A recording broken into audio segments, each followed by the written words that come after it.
Sexism, homophobia and political extremism score hits on YouTube. Even though the site has plenty of high-quality content, it's the extreme videos that attract audiences and turn big profits for the channel owners and for the site itself. Why does hate make money on YouTube, and what does that mean for the user? Our topic today on Shift.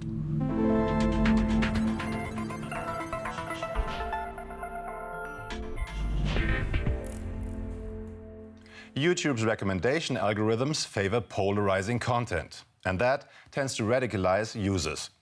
Conservatives, for instance, are increasingly steered toward right-wing extremist channels, as a Brazilian study has shown. 79 million comments were analyzed for it.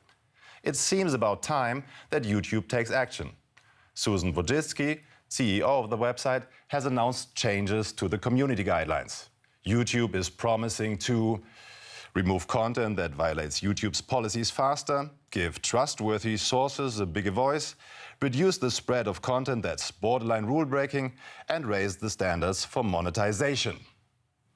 Big words, and it sounds good. But will it work in practice? Not everyone thinks it will. American video journalist Carlos Massa has criticized YouTube for not standing up for minorities. He endured continuous homophobic and racist abuse from another YouTuber, Steven Crowder, widely seen as a far-right commentator. You, by the way, the gay Mexican guy. But YouTube says videos like this are protected by freedom of speech. After widespread protests from the LGBTQ community, the video sharing site decided to demonetize Steven Crowder's videos. That means no advertising can be run together with these videos. Meanwhile, the public dispute had only increased the YouTuber's notoriety and his number of subscribers. Far-right and extremist channels often enjoy great success on YouTube. The more extreme, the more comments. This has been shown in a study by Brazilian computer scientist Manuel Ribeiro. The leader of Austria's identitarian movement, Martin Sellner, is active on YouTube. Among his political weapons are trolling and hate speech, heckling and abusing other web users.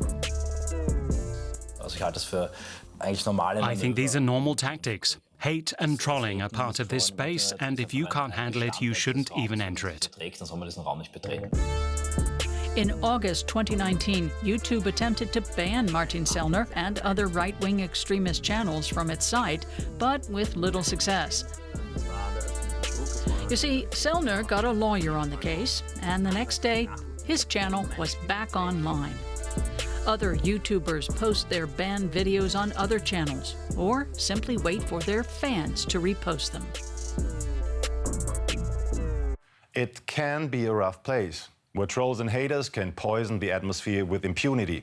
Radical content may be taken down, but other users only put it up again right away. And people who can't stand the heat may have only one option: delete their accounts. But does it have to come to that? Abuse on YouTube can hit very hard, and it can hit any user, as the example of Brennan Gilmore from the US shows. He received death threats after conspiracy theories about him started circulating online.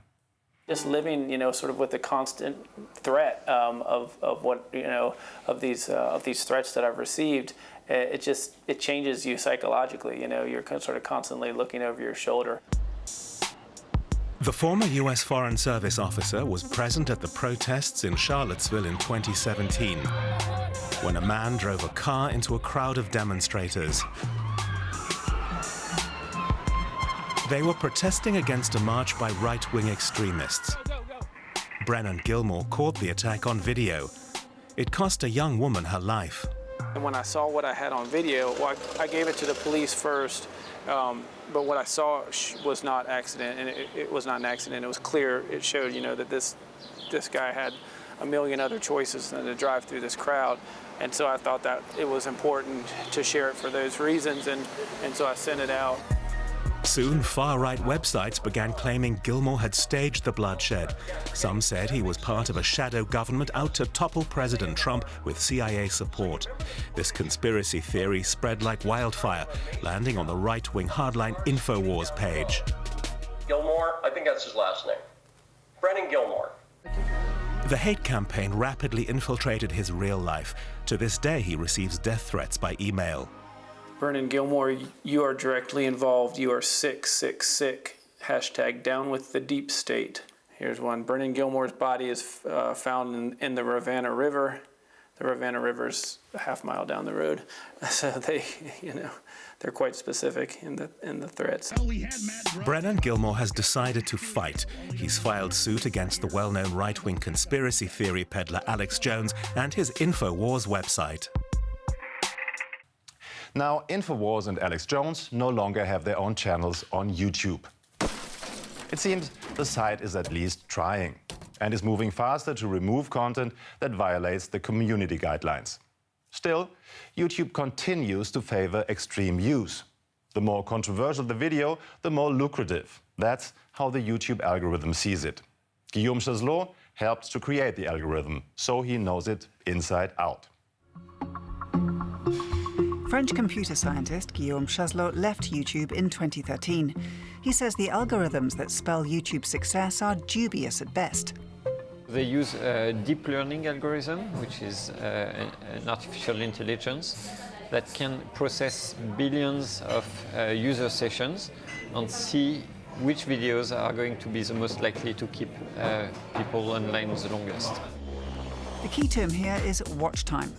It's the product of hit statistics and average running times together with the time users spend on YouTube. The longer users stay on the website, the better for YouTube. That lets the company run more ads, which then add up to lots of money. The videos that have proven most effective are those with polarizing and extreme views, and YouTube's recommendation algorithms play their part.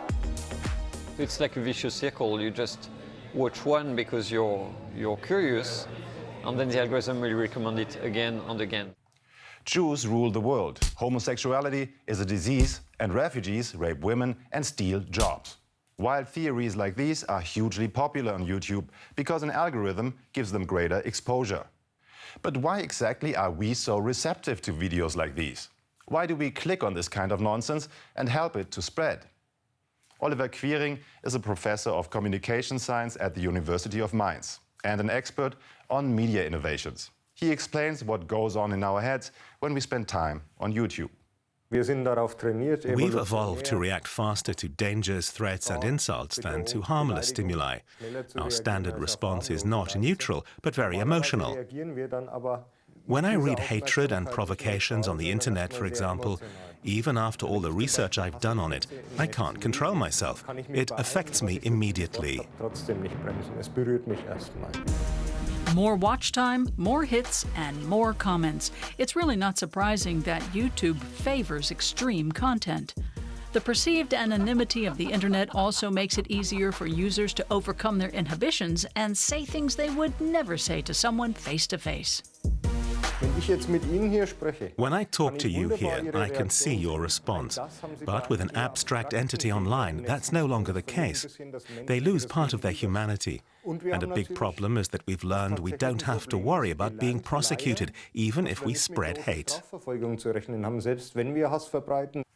YouTube algorithm appeals to our lowest instincts. With content, we react to emotionally and spontaneously.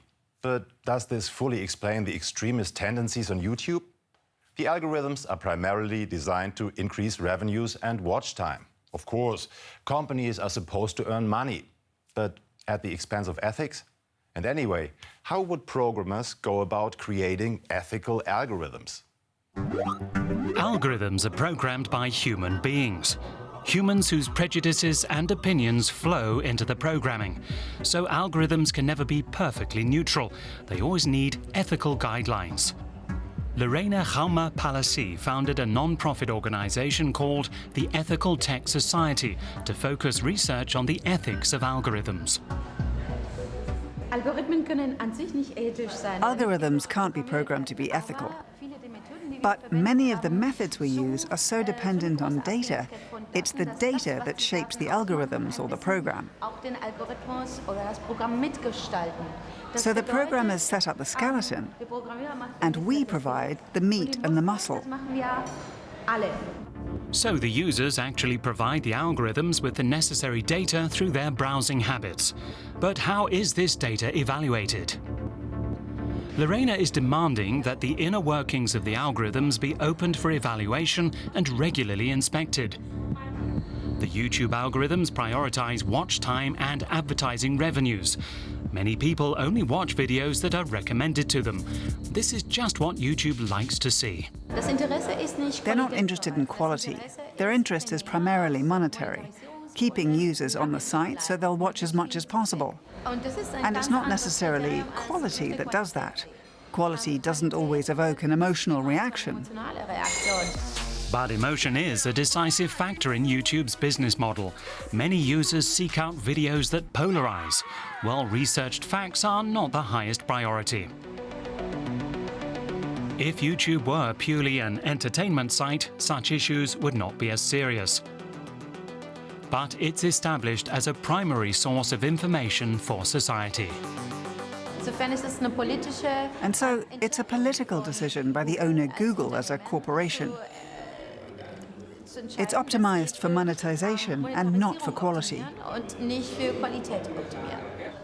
So YouTube is all about watch time. Digital ethics can only become a factor if YouTube and other companies make fundamental changes to their websites.